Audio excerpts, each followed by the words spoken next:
Okay, I'll take a look at a couple of Beretta 92 compacts.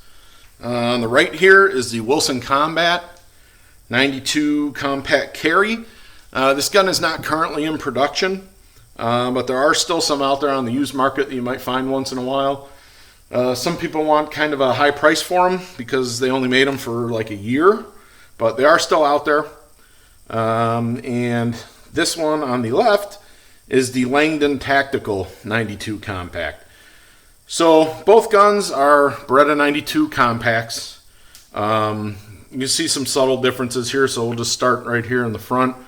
On the Wilson Combat, you'll see the sight. That is part of the slide assembly, so you can't change this sight out. You could take it to like a gunsmith. They could drill that and put a fiber optic or a tritium or something in there, you know, if you really wanted to. The rear sight is just a blackout U-notch. So that's the Wilson. On the Langdon Tactical, it is a dovetailed front sight. It comes with a red fiber optic. So you could change this out to a different colored fiber optic. You could put a night sight in there. You could put basically anything you want in there that maybe your eyes see better or you personally prefer. The rear is a square blacked out notch. So basically the same rear sight.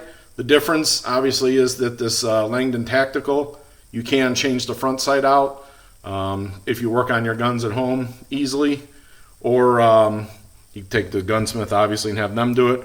But on this Wilson, you're going to have to take it to a gunsmith if you want that done. They'd have to drill that out, and you're going to want it done professionally because, like I said, this is a one-year only gun. You don't want to go messing it up. So, sights. Coming back down to here, you see the pretty obvious difference here on the frame. So the Langdon Tactical is going to have a rail on there. So if you want, you could put a light or a laser or something on there, if that's what you're into. The Wilson Combat is just standard, no rail, can't really mount anything there. And moving back a little further, trigger guard. This is like your standard Beretta M9, I believe, trigger guard, kind of squared off here. On the Wilson Combat, they round that off, just gives it kind of a different look. Magazine release. They're both extended magazine releases. They're real easy to get to. You got kind of a crosshatch, very easy to get a hold of. Your fingers don't slip off that at all. Same thing on the Wilson. It's got a real good texture on it. It's extended a little bit, get to nice and easy. Going down to there, the grips. Grips are both a VZ type grip. On the Langdon, it's like a kind of a checkered pattern. When you look at it sometimes, it almost looks like it's plastic, but it is like a VZ grip, and I do like that they use like the stainless screws here. Just kind of shows a nice contrast, between the black and the silver. Obviously you have the silver finish barrel, trigger, and these screws. Just gives it a real nice contrast. Looks real nice. On the Wilson Combat, again, these are like VZ grips. This is like a gray and black. I actually like these a lot. I replaced the ones on my Brigadier Tactical with this color too. I like this better than the green. But obviously it's personal preference. But either one of them, they're grippy enough that you can get a good hold of it, but they don't rip your hands up. You don't have to wear gloves or anything when you're shooting these. So just move up to the barrel since I already said it. They're both stainless barrels, obviously. They're Berettas. This one is left in like a raw stainless finish, so it gives a nice contrast to the gun. This one is stainless also. You probably can't read that, but it does say stainless there. But it does have a black finish on it, so it matches the rest of the gun. So basically the same barrel, just less contrast.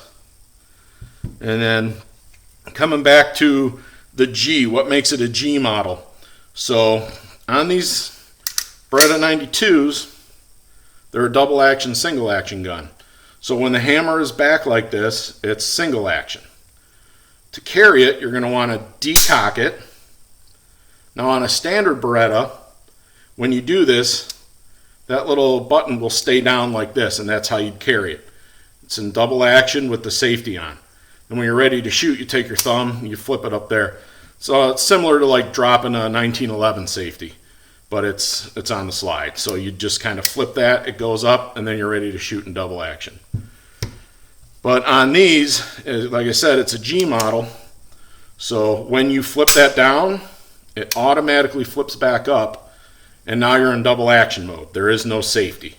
So you're either in double action, like this, or if the hammer's back, you're in a single action.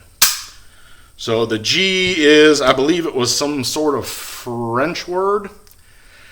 It was from military or police. One of their units over there wanted the beretta without a safety. So that's what it's named after. I don't know the exact word. Plus it's French, so who really cares? But that's what that designation's for. And there's a bunch of different designations and models on berettas. There's, you know, Fs and FS and all kinds of different stuff. And, you know, some of them refer to what type of sights they have. Some of them are about the safety. Some of them are about the, you know, the frame down here, whether it has a rail, and all different kinds of designations. You could kind of go crazy trying to keep track of all of them. But basic rule of thumb is if it's a G model, that means it's a decocker only, no safety. So moving back a little bit on the hammer. So the Langdon Tactical has a bobbed hammer. You can see there's no spur on the back of this, so you can't really cock it. So when it's in single action, obviously it's back. You're going to shoot it, light trigger. When you decock it into double action, you can't pull this back and make it single action. That's smooth right there. You're not going to get any sort of purchase on there. So if you're in double action, you want it to be in single action, you have two choices. You can rack and slide, put it back there, or you can shoot it. So once you shoot it, it comes back, and then you're in single action. So those are your choices on that to get it into single action. On the Wilson, you have a kind of a skeletonized hammer, but it does have a spur. So if you're in double action, you're carrying it like this, and you want to go to single action, you can pull this back, you can thumb it back, and then you're in single action. Obviously, you can shoot it in single action, lighter trigger pull. A lot of people find that easier to shoot. So that's the difference on the hammers. You can see from the top there, you know, one has a spur on it and one is bobbed, so it doesn't have the spur. One of the other differences is in the actual G conversion. So you can see a little bit of difference here from the top on the Langdon. This is the beretta G conversion. It tends to stick out on this side a little further, I think, and it looks kind of clunky over here. This is the one that Wilson does, and they actually make these on their own. And I think it's just a little cleaner on this side. It's a little lower profile. I think it just looks a little bit nicer aesthetically, but that's the basic difference on that. As far as weight-wise, get a scale in here. Okay, the Wilson Compact is 1 pound, 12.5 ounces. The Langdon Tactical is 1 pound, 13.2 ounces. So, you know, a half ounce, give or take. And, you know, that's attributed to a little bit more, I mean, very little bit more metal on this trigger guard because they round this one squared. Obviously, you have a little bit more metal here for the rail as opposed to here where there's no rail. So it's a little bit of weight, not a lot, nothing to make it, you know, appreciable when you're shooting it, you know, comparing a light gun to a heavy gun. One of the biggest differences is the magazines. So the Langdon Tactical comes with 3 15-round magazines. Wilson Combat comes with 2 13-round magazines. So obviously you're getting 2 more rounds in this. The magazines are interchangeable. You know, any 92 mag will pretty much fit in any 92. Any compact 92 will pretty much fit in any compact 92. So as you can see here, they're the same size. It's just the Langdon one is 15 rounds, the Wilson one is 13. So they both have a little, like a pinky extension on there for, you know, to put your hand on when you're gripping the gun. So I have these loaded with 124 grain hollow points. So the Langdon loaded. Move that so you can see it. So the Langdon loaded is 2 pounds, 6.8 ounces. So let's say 2 pounds, 7 ounces. I can clear that. The Wilson loaded, 2 pounds, 5.5 ounces. So it's 1.5 ounces lighter. I mean, does that 1.5 ounces make a difference? Probably not. If you're carrying this in a decent, belt holster, if you got a decent holster and a decent belt, you are not going to notice 1.5 ounces. If you do, I don't know, maybe do some more squats tomorrow.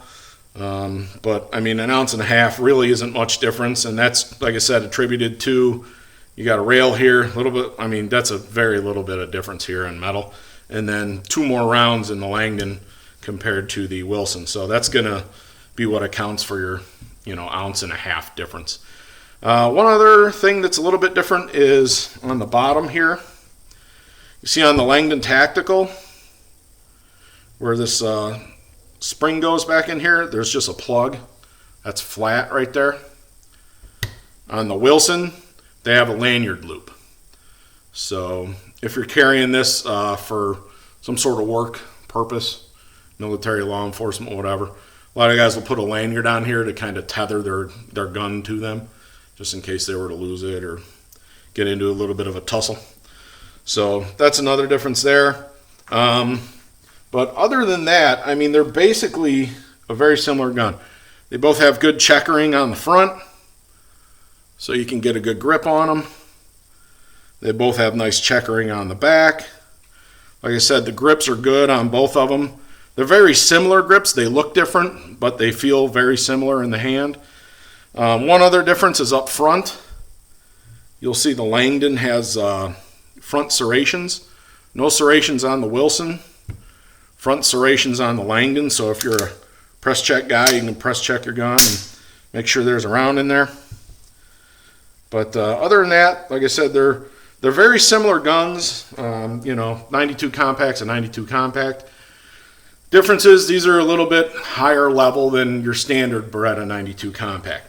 This one from Wilson Combat, it's it's gone over, it's assembled by the Wilson guys, and they obviously their 1911s are top notch, and their Berettas are no different. They work on the triggers, they do an action job on it, replace some springs, and it's very, very nice fit and finish. If you pick this up compared to another compact carry that you see at the gun store or something, you're going to notice a difference between this, just in the way that the slide rides on the frame, and the action of the trigger and stuff. It's just a lot smoother, a lot nicer. On the Langdon, same thing. Ernest Langdon is one of the foremost Beretta dudes in the world.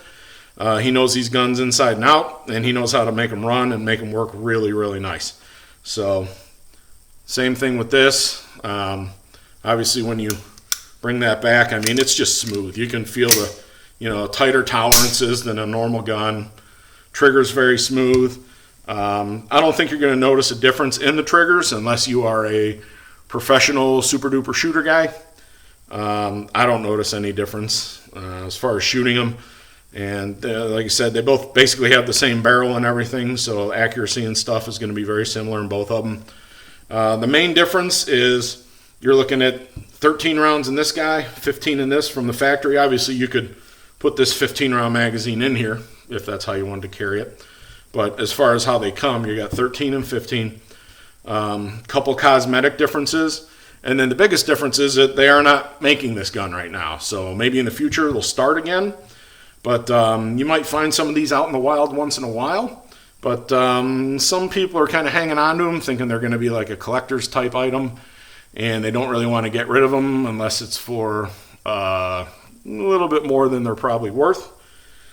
This Langdon, on the other hand, they're cranking these out right now. You can get them either at the gun shop or you can order them from Langdon Tactical, have them shipped to your FFL and go pick it up. And if you order one, you can, change the option. You can get a different, different front sight and some other things that you could change out when you actually order it as far as action tunes and stuff like that. But basically 92 compacts, so it's going to be 9mm. The Wilson Combat, the Langdon Tactical, both great guns. If you're looking to carry something, I know a lot of people don't like double action, single actions anymore. Everybody's carrying the striker fired guns. But if you're into double action, single action, either one of these would be a great choice to carry. And if you have full-size Berettas, you're going to have magazine interchangeability. So if if you were carrying this and you had some full-size 92 mags, you can always slap them in there and run them. So it's just another thing. It's kind of nice to have some some standardization across your different guns. So you can use different magazines and different guns, holsters and stuff. If you have a holster for like one of these Wilson Berettas, like say the Brigadier Tactical or something like that, with this rounded trigger guard, you could put this gun in that same holster, which is a nice feature to have. I actually have a Milt Sparks holster for my Brigadier Tactical, and even though it does have the rounded trigger guard, I can put a regular Beretta M9 type trigger guard in there, and it'll actually fit in there. So, some holsters will fit certain things. Some of the Kydex is molded a little tight, so you wouldn't be able to change. But if you had a regular like M9 Beretta, this would also fit in there because you're going to have the rail and you're going to have this trigger guard. So that'll fit in the same holster. So it's another concern. It's one thing a lot of people like about, like say Glocks or something. If you get a Glock 17 holster, you can throw a 19 or a 26 in there. You could throw the 40 caliber ones in there. All right. Anyways, so any of the different ones that are the same size, they're interchangeable. So you can take different guns, put them in the same holster, which is kind of nice. So you don't have, a big, huge Tupperware thing of holsters out in the garage that you're not using. You can have one and just use it for a bunch of different stuff. So that's another nice thing about having the Berettas. If you have multiple Berettas, you can kind of limit some of the other accessories that you need to get. So again, that's a quick look. Well, not a real quick look. It's a little longer than I thought it was going to be. But so look at the Wilson Combat 92 compact carry and the Langdon Tactical 92 compact.